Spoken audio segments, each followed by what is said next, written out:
پشتیوالات ترکیه بندا و علی سوبدماهی کینای نها دیزاینا 5 بندا وندیتر کریه که دلسر ریبار خابیر هنه درست کرن. شارازه که استراتیجیت آویجید بجید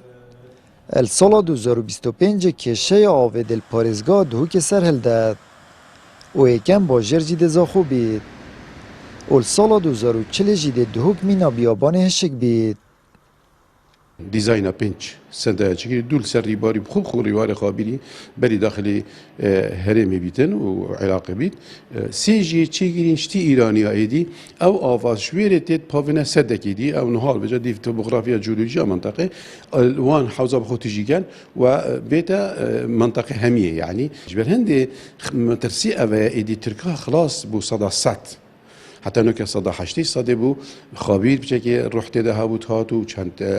دفرت ما زراعت و گشتوکالی و جنگه و گند و يعني اف حركة المنطقة السندية وقولية ودوسكية او منطقة همي يعني بيدجين برواريا او منطقة همي بيدجية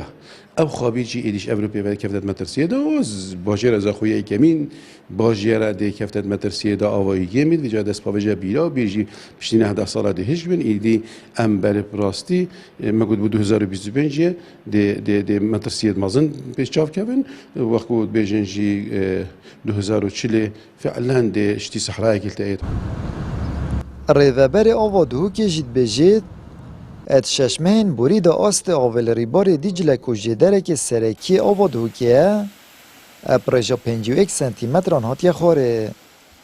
هر دیسان کشه یا کمبون آولوان گندان سر هلدایه این که جدره وان آوا بیرایه. شلای ترکیبه اوجی آفت تاکیم کردن و استکرت موزن تانای دانان یعنی و کو پلانه که و دانای اول بریسته 4 سال افتشته هاتیه جبهه کردن